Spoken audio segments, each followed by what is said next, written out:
So hello friends, welcome again to my YouTube channel. आज जो topic लेके आए हैं आपके लिए वो है सरफेस टेंशन कैपिलरी एक्शन, जो आपके सिलेबस का एक टॉपिक है। तो बहुत डिफ़िकल्ट नहीं है, इजी ही है ना। ध्यान से देखिए, समझते जाइए। कई लोगों का रिक्वेस्ट था कि नोट्स इंग्लिश में प्रोवाइड करूं और हिंदी में समझाऊं, ठीक है। तो जस्ट मैं ट्राई कर रहा हूं, ठीक है। तो अगर किसी को, हिंदी वालों को अगर कोई दिक्कत होता है तो कमेंट कर देना, पर समझ में आ जाएगा, कोई दिक्कत नहीं है। अब जैसे जैसे बताता हूँ वैसे वैसे जो है नोट कर लेना, ठीक है। Surface tension is a tendency of liquid. क्या है? एक प्रकार की टेंडेंसी है किसी लिक्विड का, liquid surface at rest to shrink into the minimum surface are possible. कोई भी, जैसे पानी का बूंद है, ठीक है, पानी का बूंद है तो फिर वो क्या करता है कि अपने आप में एक ऐसा फोर्स जनरेट करता है, ठीक है। जैसे ये पानी का बूंद है, ड्रॉपलेट्स है, तो ये जो है वो अंदर की ओर आना चाहता है, उसका सरफेस क्या होना चाहता है, अंदर की ओर सिकुड़ना चाहता है, श्रिंक होना चाहता है। तो इसको कहते हैं सरफेस टेंशन, ठीक है। जैसे हम एग्जांपल ले लेते हैं, यहाँ पे वाटर का ये मॉलिक्यूल है बहुत सारे। यहाँ पे जो मॉलिक्यूल है वो चारों दिशाओं पे, 6 दिशाओं में, सभी दिशाओं में अट्रैक्शन फोर्स अब महसूस करेगा, ठीक है, बाकी मॉलिक्यूल के साथ। लेकिन जो यहाँ पे है ना, इस सरफेस में है, वो केवल कुछ ही दिशाओं में अट्रैक्शन फोर्स महसूस करेगा, ठीक है। ये मॉलिक्यूल अंदर की ओर आना चाहेगा क्योंकि इसको ऊपर की ओर खींचने वाला कोई मॉलिक्यूल नहीं है। बट यहाँ जो बीच में है वो मॉलिक्यूल क्या हो रहा है, सभी तरफ से मॉलिक्यूल से सराउंडेड है, मतलब वहाँ पे जो कोहेसिव फोर्स है वो मैक्सिमम होगा और इसके लिए क्या होगा, कम होगा, ठीक है। तो ये क्या करना चाहता है, ये अंदर की ओर आना चाहता है, ठीक है। सभी मॉलिक्यूल अंदर की ओर आना चाहते हैं, श्रिंक होना चाहते हैं। तो अगर हम इसी को स्वतंत्र रूप से रख दें एक ड्रॉपलेट को, तो वो गोलाकार आकृति धारण कर लेता है। ये क्यों क्यों होता है? सरफेस टेंशन के कारण, ठीक है। तो मेरे ख्याल से आपको सरफेस टेंशन समझ में आ गया होगा, ठीक है। अब देखते हैं, due to surface phenomena two type of work is force is work in solution, या फिर कोई भी कॉन्टेक्ट होगा उसका जो उसके साथ में। सरफेस फिनोमिना को अगर हम देखें तो 2 टाइप का जो है फोर्स यहाँ पे काम करता है। एक तो है कोहेसिव फोर्स और एक है अहेसिव फोर्स। इसको अडहेसिव फोर्स भी कहते हैं कई जगह, तो मैं यहाँ पे अहेसिव फोर्स कह रहा हूँ, ठीक है। तो ये हो गया आपका कोहेसिव फोर्स। क्या होता है? Attraction force between 2 same type of molecule. जब सेम टाइप के मॉलिक्यूल, जैसे वाटर मॉलिक्यूल और वाटर मॉलिक्यूल के बीच में अट्रैक्शन फोर्स काम करता है तो उसको कोहेसिव कहते हैं।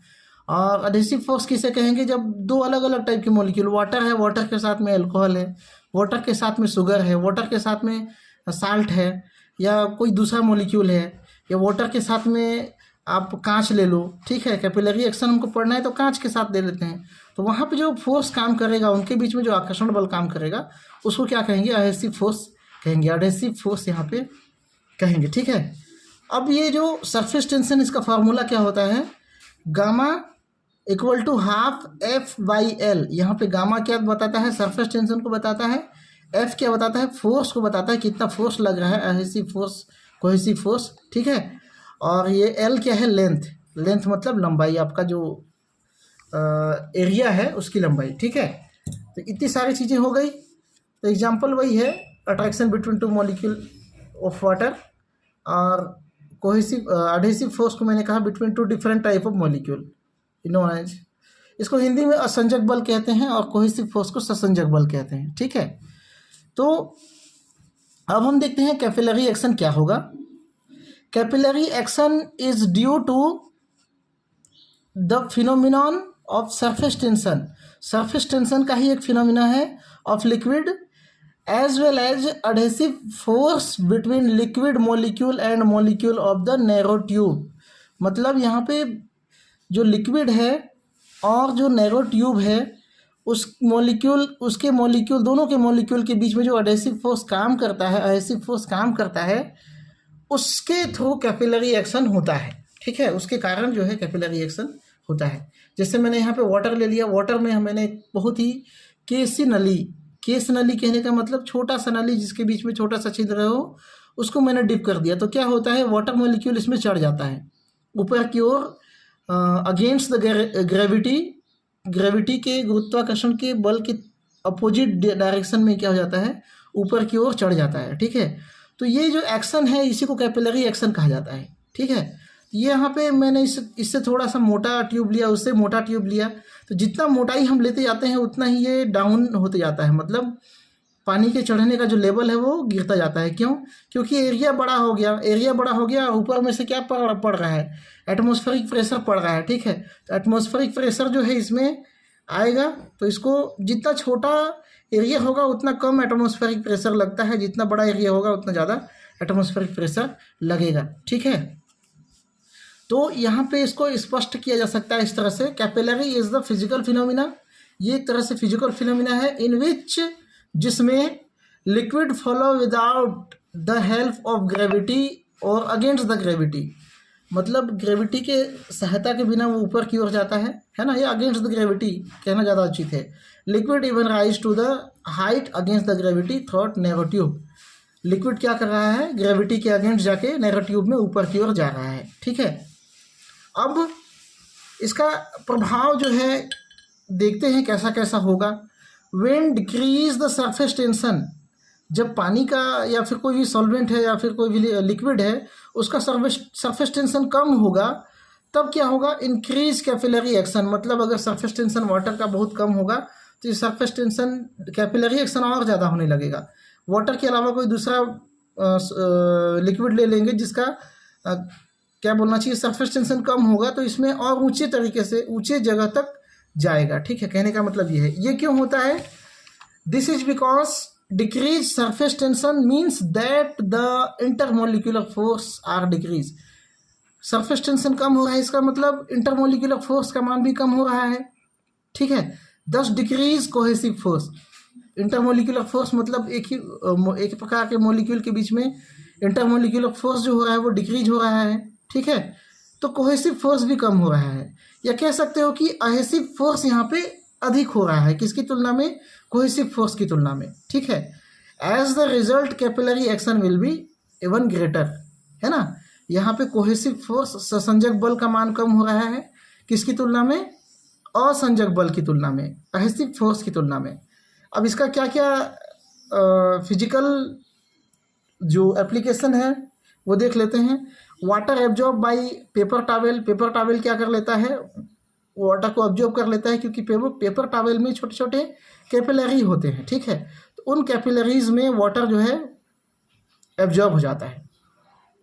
क्रोमेटोग्राफी का पूरा कॉन्सेप्ट जो है एब्जॉर्प्शन पे ही डिपेंड करता है कि वो कितना एब्जॉर्ब करता है। तो क्रोमेटोग्राफी में जितना एब्जॉर्ब करता है उसका हाइट के आधार पे जो है हम नाप लेते हैं, है ना, कि कौन से डाई का कितना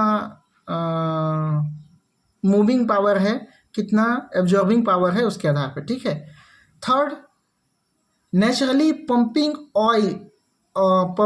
out tears fluid in the eye. देखो आंख में जब कचरा घुस जाता है, ठीक है, तो नेचुरली हमारे आंखों से पानी निकलने लगता है। ये जो आंखों से पानी निकलने की जो प्रक्रिया है ये भी एक तरह का कैपिलरी एक्शन होता है।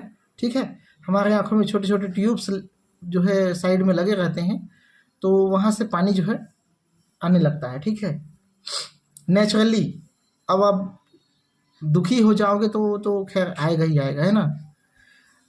फोर्थ है to generate energy green world में। ग्रीन वर्ल्ड मतलब पेड़ पौधों में वाटर और मिनरल क्या होते हैं, जड़ से लेके लीफ तक, तना, है ना, जाइलम फ्लोएम का संरचना आपने देखा होगा अगर साइंस बैकग्राउंड से हो तो, पूरा कैपिलरी ट्यूब जैसा होता है, दोनों का संरचना कैपिलरी ट्यूब जैसा होता है। जहाँ जहाँ पानी की ज़रूरत होती है वो जड़ से लेके ऊंची चोटी तक पानी पहुंचाने का काम करते हैं। ठीक है, पानी पहुंचाने, पानी के साथ साथ मिनरल्स पहुंचाने का काम करते हैं। एक इम्पोर्टेंट फार्मूला है। अब ये देखो यहाँ पे कैपिलरी एक्शन को हम क्या करेंगे, एच, इसकी हाइट यहाँ से लेके यहाँ तक एच हाइट से नापेंगे। ठीक है, जिसको एच हमने कहा है।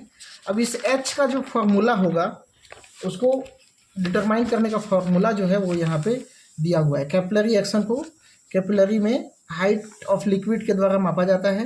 तो ये एच जो होता है 2 gamma cos theta upon rho g r. अब ये सब क्या है, where gamma is equal to surface tension of liquid, theta is angle, है ना, कॉन्टेक्ट एंगल। मैं बताऊंगा कॉन्टेक्ट एंगल होता क्या है। रो यहाँ पे डेंसिटी ऑफ लिक्विड को बताया है, लिक्विड की कितनी डेंसिटी है, कम है, अधिक है। जी क्या है, acceleration due to the force of gravity, gravity के कारण कितना एक्सीलरेशन आ रहा है। फोर्स मतलब ये जी क्या बता रहा है, ग्रेविटी को बता रहा है। आर जो है radius of tube, radius of tube अगर कम है तो एक कैपिलरी एक्शन आपको ज़्यादा देखने को मिलता है, रेडियस ऑफ ट्यूब कम ज़्यादा है तो फिर कैपिलरी एक्शन कम देखने को मिलता है। अच्छा हाँ, यहाँ पे हम थीटा की बात कर रहे थे। थीटा क्या है, थीटा जो है जैसे पानी को आप ट्यूब में लेके देखोगे तो वो कुछ इस तरह से अपना तल बनाता है। निचला तल से हम नाप लेते हैं कि ये इतना इतना ml पानी है, ठीक है। इस निचले तल को ही देख के हम जानते हैं कि इतना ml पानी है, इधर को नहीं लेते हम, ठीक है। तो यहाँ पे जो कॉन्टेक्ट, ये जो पॉइंट है उसके थ्रू यहाँ पे जो एंगल बनता है, जो एंगल बनता है ये वाला एंगल, उसी को हम कहते हैं थीटा, ठीक है। थीटा का मान